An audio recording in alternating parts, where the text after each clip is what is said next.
खबर पुतिन के बेहद करीबी और रूस के पूर्व राष्ट्रपति दिमित्री मेदवेदेव ने अमेरिका और नेटो को साफ चेतावनी अब दी और कहा कि अगर रूस के खिलाफ यूक्रेन को और ज्यादा घातक और आधुनिक हथियार दिए गए तो दुनिया पर परमाणु जंग का खतरा बहुत ज्यादा बढ़ जाएगा। रूस के पूर्व राष्ट्रपति दिमित्री मेदवेदेव ने यहां तक कह दिया कि रूस अपने वजूद के लिए हर तरह की जंग के लिए तैयार हो चुका है। यूक्रेन में नेटो और अमेरिका जो कुछ कर रहा है, पुतिन को इसके बारे में सब कुछ मालूम है। इसीलिए अब पुतिन ने अमेरिका को एक नया सरप्राइज देने की तैयारी कर ली है। पुतिन ने यूक्रेन के बाद अब एक और मोर्चे पर बहुत ही खतरनाक कदम उठा लिया है। पुतिन का नए फैसलों को अमेरिका को परमाणु हमले की धमकी देने से कम नहीं है।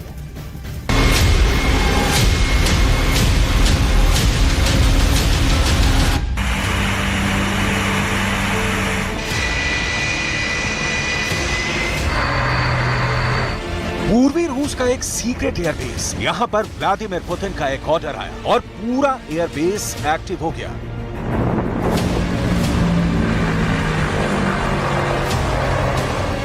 मिशन के लिए फौरन रूस का एक खतरनाक न्यूक्लियर बम वर्षक तैयार किया जाने लगा। यह पुतिन का बहुत ही पावरफुल शो है जो दुनिया में बहुत से देशों की धड़कनें बढ़ाने वाला है। पुतिन का परमाणु हमले का लॉन्चिंग पैड एक्टिव हो गया है। क्या पुतिन का मिसाइल वाला बड़ा ऑर्डर भी जल्द आने वाला है? ऐसी बातें इसलिए क्योंकि ये तस्वीरें साबित कर रही हैं कि यूरोप के बाद दो और बड़े वॉर जोन वाला डर सतह पर आ गया है। पुतिन ने यूरोप के बाद एशिया पैसिफिक क्षेत्र में भी अपने परमाणु बम वर्षक का इस्तेमाल शुरू कर दिया है।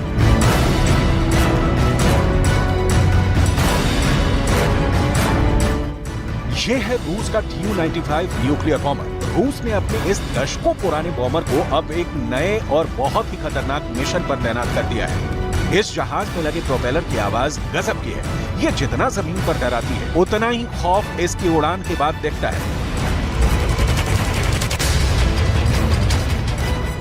इसके प्रोपेलर की आवाज हजारों मीटर की ऊंचाई से बहुत साफ सुनाई देती है। ये रूस की परमाणु स्ट्राइक वाली फ्लीट का बड़ा हिस्सा है। रूस के रक्षा मंत्रालय ने 1 मिनट का वीडियो जारी करके बताया है कि उसके इस बहुत ही खतरनाक विमान का असली मकसद क्या है। वीडियो को बहुत गौर से देखिएगा। इस 1 मिनट के वीडियो में विमान के अंदर का हिस्सा बहुत ही सीक्रेट तरीके से फिल्माया गया है। कॉकपिट को ऐसे रिकॉर्ड किया गया है ताकि इस विमान की उड़ान वाली डिटेल दुश्मन के समझ में बिल्कुल ना आए। क्या इस परमाणु बम वर्षक विमान में एटम बम रखा गया है? अगर इस विमान में एटम बम है तो उसका टारगेट कौन है? क्या पुतिन ने इसे इसके लिए एयरबॉर्न किया है क्योंकि वो परमाणु हमले की गारंटी चाहते हैं? या फिर ये जवाबी एटमी हमले वाली ताकत का हिस्सा है जिसे अंग्रेजी में सेकंड स्ट्राइक कैपेबिलिटी कहा जाता है। Tu-95 जब आसमान में होता है तो उसकी हिफाजत के लिए साथ में होते हैं सुखोई 30 और सुखोई 35 फाइटर जेट। ये दोनों जेट इस विमान को एस्कॉर्ट करते हैं ताकि दुश्मन के विमान रूस के इस बम वर्षक से दूर रहें।